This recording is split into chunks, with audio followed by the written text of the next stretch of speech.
Elissa Kalver. I founded the nonprofit WeGotThis.org when I was diagnosed with metastatic breast cancer about 4 years ago. I had my daughter in July of 2020, and then after recovering from my C-section and that, I started playing tennis again. And every time I would try to play, it was like 20 or 30 minutes into playing, my feet would swell and go numb. It would feel like they were trying to like explode out of my shoes. I thought like, oh, it must be plantar fasciitis. That like I've done a lot of I played sports in college, I've run marathons, so like I was very good about physical therapy and all this stuff. And it would feel good like when they'd massage it or that, but it would never fix it. Like nothing was improving. And so I decided like well, why not just like do full workups? And so, I mean, I went to every specialist, every doctor. I even had a breast exam a couple months before finding the lump ourselves. I don't know, nothing led us to think that it was breast cancer. And then it was a day that my husband just luckily found the lump and felt it. And I called the doctor, went in, they felt a lump in my armpit as well. And I ended up getting a mammogram right away, ultrasound, and then we did the biopsies. And I still really didn't think I had breast cancer. I don't have any family history. I was 34 at the time, I'm 38 now. Just I was thinking like maybe it's cysts or something else. And then sure enough, both the armpit and the breast were malignant. And the way they said it, like, they call and it's like, unfortunately, the biopsies were both malignant. And I'm like, are you telling me I have breast cancer? It was like shocking. But in my head, I'm like, I know other people who have gone through this. Like, I'll cut off my breast, like whatever we have to do to get rid of it, I will do. And then after a PET scan, found out that there was also um, some of my lower spine and all throughout my liver.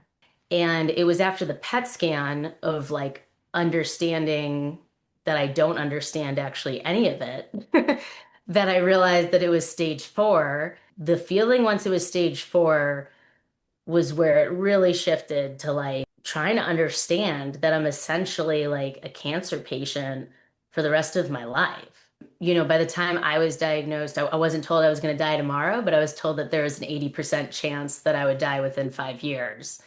And the first oncologist that I had, you know, to like uplift me from that was like, well, I have some patients who are like 6, 7 years out. And hearing that as a 34-year-old that your hope is to live till 40 was crazy. And when I switched care teams was when I was like opened up to this whole world that does exist, that is so hopeful. Like just evaluating the past statistics doesn't say anything about what is advancing for the future. Because I'm HER2 positive and it grows really fast, it reacts really well to targeted chemos. And that's why I'm so lucky. I'm the beneficiary of a lot of research that has gotten to this point, and beyond. There's been treatments that have been like such unbelievable quality of life relative, and then some that like I didn't know if I wanted to keep living that way. And really trusting my care team and my family too, because the time when I was kind of in this like feeling that like it was hard to be awake, like it was hard to live. I woke up every morning sick, throwing up. Like I couldn't take my daughter to school, but the chemo was working so well because a year after my initial diagnosis, I had a recurrence in my left breast and two tumors in my brain. And I always thought tumors in your brain, like that's it. And I didn't even have to have brain surgery. Like the chemo that I went on was a combination that broke the blood-brain barrier, and essentially within like just the first few months of it had shrunken like 80%. I feel really grateful to still be on chemo treatments that work. And I think that narrative, people usually feel sorry for me, right? When they find out. Well, first they're surprised because I have a full head of hair. So they're first like, wait, you have cancer? Like you're in remission, right? Or like you had it? I'm like, no, I have it. And like I'm in chemo, I just don't lose my hair on this one. And then they're always like, oh, I'm so sorry. Like you'll beat it. You won't have to be on chemo forever. And it's like, well, I might have to be on forever. Like we might not cure it in my lifetime, but like how amazing. I mean, the life expectancy was 12 to 18 months. I'm 4 years plus in. It's pretty wild what we have access to. But what was also important was to like look at this long-term picture and make sure that I also prioritized me as a human. And Mm. like joy is imperative. Like these things really matter beyond just staying alive. My initial reaction was like, I gotta just survive it, get rid of it, stay alive. And after being in chemo, different types for 4 years, I've really learned that like we have to prioritize living, not just surviving. Currently, I'm on a targeted form of chemo called Kadcyla. And so I go in for infusions every 3 weeks.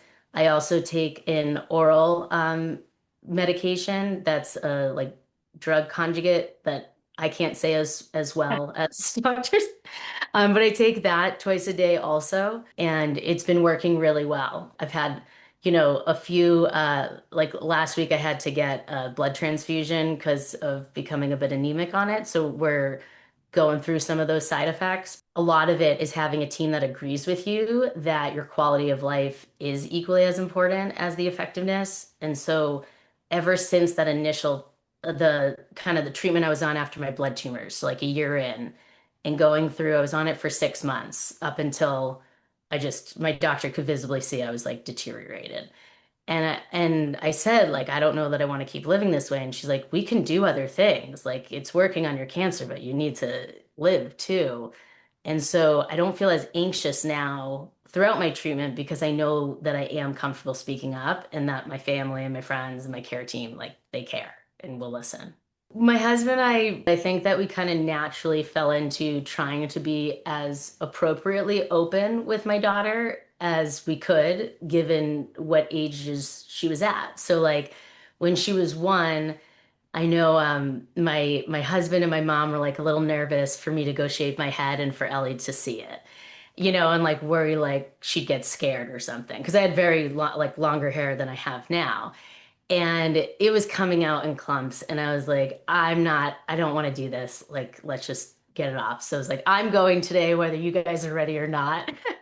And so I did, and when I got home my daughter like loved it. There's all these pictures of her like holding my head and laughing while she pets it. But then several months ago my daughter randomly out of nowhere, I was driving her home from school, was like, Mommy, I hope you don't lose your hair again. I really like your hair long like a princess now. The discussion's different now, and I don't know if I will lose my hair again or not. It just depends on what treatments I go on. It's just like having a baby, like none of us really know, right? But we're happy with that aspect of how it's going. A big part of what I've kind of lived by and wrote a lot about is redefining success. I compared a lot to like I ran a couple marathons for Leukemia and Lymphoma Society well before having cancer myself. And my goal wasn't to win the marathon. Like my goal was to finish the marathon. And I look at this the same way. Like it's not a failure to me that I have to be on chemo. I want to live as long as I can with the best quality of life that I can, making the biggest impact that I can.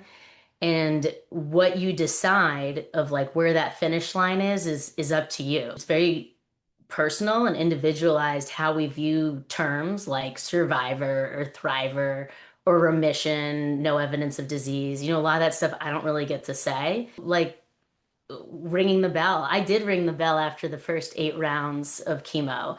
And I thought about it a lot going into it because I was like, I'm not done with treatment, but I'm done with this treatment. And this treatment was pretty hard. And I deserve to ring that bell.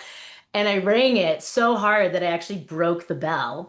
And it was really an exciting moment that I think about a lot now too, because it's like, okay, now we're over 3.5 years from that. How do I keep maintaining this feeling of success? Most people have no idea what metastatic breast cancer is.